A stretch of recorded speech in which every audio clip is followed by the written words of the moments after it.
하나님의 집에 올랐다. 세계 인구의 3분의 1이 예수를 신도했다. 말도 있죠? 그래서 내가 그 몸을 가지고 온 거야. 그 내 몸에 증거가 있어 없어? 있어요. 내가 어릴 때는 그 못자국에서 피가 나왔다고 그랬지? 그러니까 수시로 옷에 피가 묻어. 그걸 왜 그렇게 피가 나왔을까? 피가 얼마나 많이 나왔으면 맨날 여기서 피가 줄줄줄 흘렀을까? 이런 다리에 보면 자국이 있지? 다 있어요.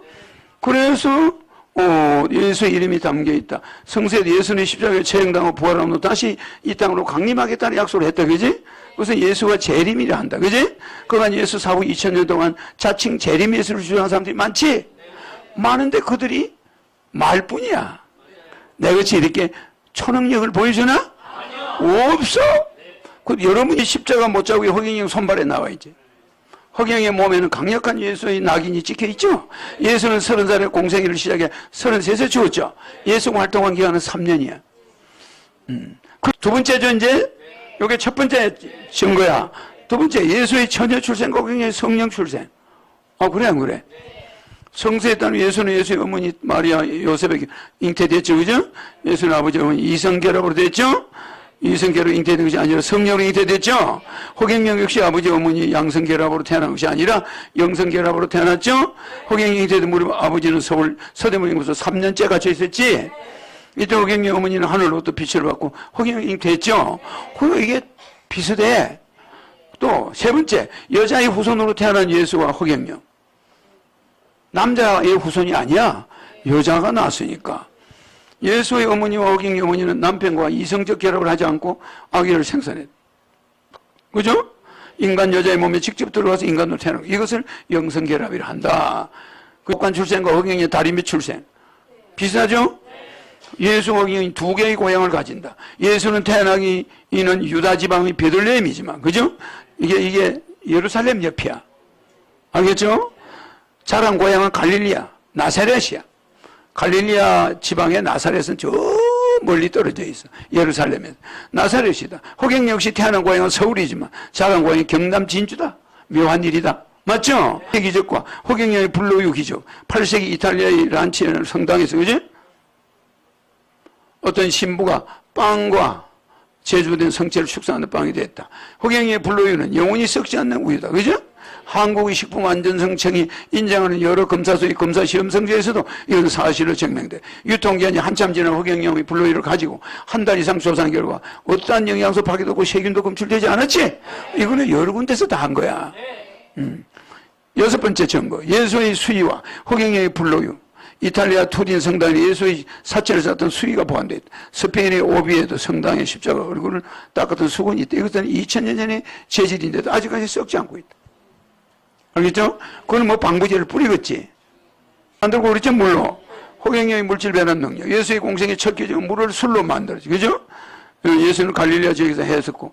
자, 물을 술로 변화시켰다는 것은 화학적 성분 변화 이렇게 된 것인데 이것은 어떤 물질의 형태 변화를 일으킨 것과는 차원이 다르죠?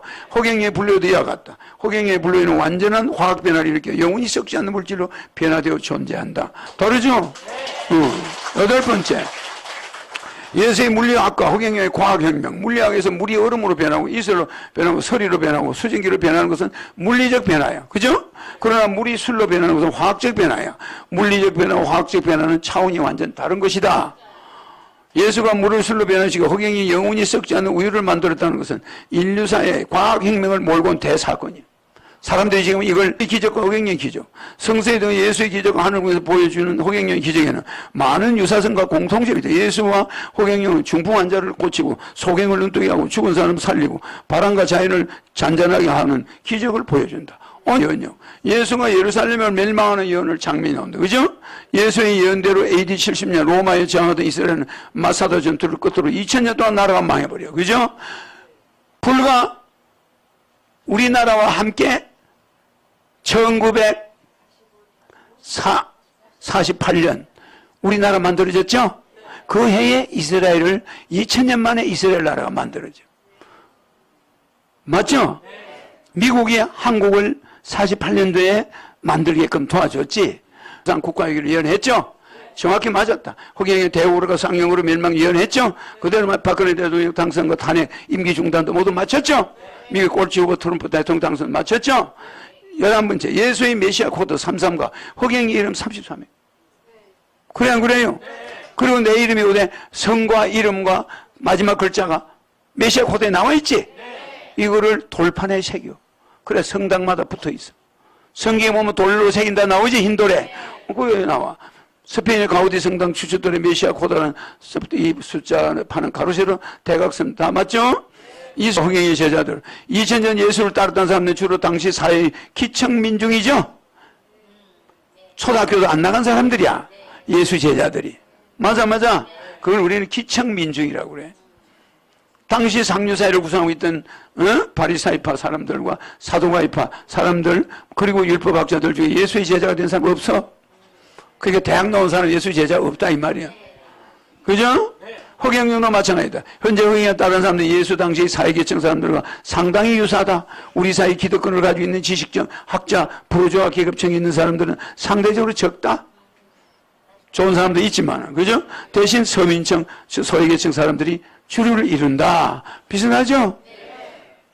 지금 허경영 13, 13번째 증거. 예수의 반대자들과 허경영에 대한 공격으로부터 2000년 예수를 공격해 죽인 사람은 예수의 재정 담당이었어. 맞아. 유다가 예수 재정 담당이죠. 예수가 어디를 가면은 차비, 숙식, 돈 되는 사람이 유다야. 돈, 회계였어, 회계였죠? 방해 세력들은 2000년 예수의 경우 마찬가지로 허경영의 재정 참모들을 상대로 공격의 고삐를 몰고 간다. 맞아. 무슨 말인지 알죠? 그게 그대로 재현되지만 그때와 지금은 상황이 달라. 그리고 심판을 위해 왔기에 절대로 죽지 않는다.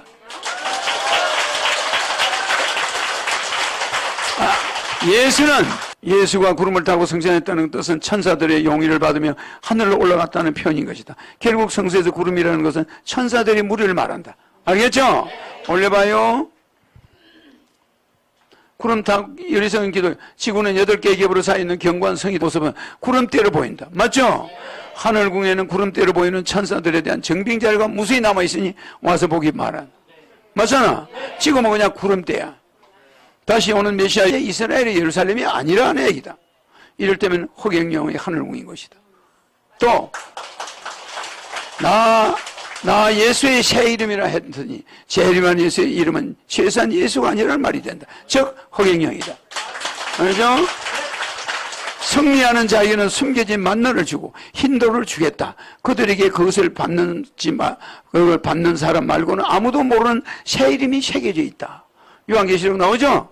2장 10. 그러니까 그 새 이름이 허경영이야. 그게 왜 흰돌에 새겨져 있냐? 흰돌에 새기는 건 성당 추춧돌에 새겨져 있지? 허경영이라고. 그 11, 8, 14 나오죠? 여기서도 재림에서 이름이 새 이름이라 한다. 기존의 예수는 재림에서 이름이 될 수는 없다. 숨겨진 만나는 허경영의 불로 외에는 대안이 없다. 또 흰돌 역시 하늘에 있는 백봉소원석일 것이다. 하지만 돌 자체는 성경에서 예수를 상징한다. 그지? 구약과 신약에서 돌이라는 집짓는 사람들이 버린 돌이 모퉁이 머릿돌이 된 바로 예수 자신이기 때문이다. 그런데 여기서는 재림한 예수의 새 이름을 흰돌로 표현하죠. 그죠? 흰돌에 새겨진 새 이름이란 재림한 예수 즉 허경영 이름을 말하는 것이다. 나오죠? 다시 오는 재림 예수의 도착지는 이스라엘이 아니다. 심판시대는 무엇으로 그 시대를 알 수 있을까? 지금은 구약의 성부시대가 아니다. 신약의 성자. 흰돌 역시 하늘 위에 있는 백봉소원석일 것이다. 하지만 돌 자체는 성경에서 예수를 상징한다. 그지? 구약과 신약에서 돌이라는 집짓는 사람들이 버린 돌이 모퉁이 머릿돌이 된 바로 예수 자신이기 때문이다. 그런데 여기서는 재림한 예수의 새 이름을 흰돌로 표현하죠. 그죠? 흰돌에 새겨진 새 이름이란 재림한 예수 즉 허경영 이름을 말하는 것이다. 나오죠? 다시 오는 재림 예수의 도착지는 이스라엘이 아니다. 심판시대는 무엇으로 그 시대를 알 수 있을까? 지금은 구약의 성부시대가 아니다. 신약 성사 됐던 심판자 메시아 구세적 오는 방향과 위치는 분명히 동방이며 해 돋는 곳이며 해 뜨는 곳이다. 맞죠? 그렇다면 메시아가 오는 그 동방 땅이 중국일까 일본일까 한국일까? 답은 간단하다. 중국과 일본에 허경영 같은 선지자, 선구자, 선각자가 있는가? 불로이를 통해 영원히 썩지 않은 물질을 만드는 사람이 중국과 일본 땅에 있나? 없어. 한편 동양의 대표적인 연선이 개감열에는 심판자가 서민도 서만인 한바다 땅에 온다고 나와있죠, 그죠? 여기 사도부도 신인출, 그죠? 펜답차나 조선내 여기 있죠? 아까 내가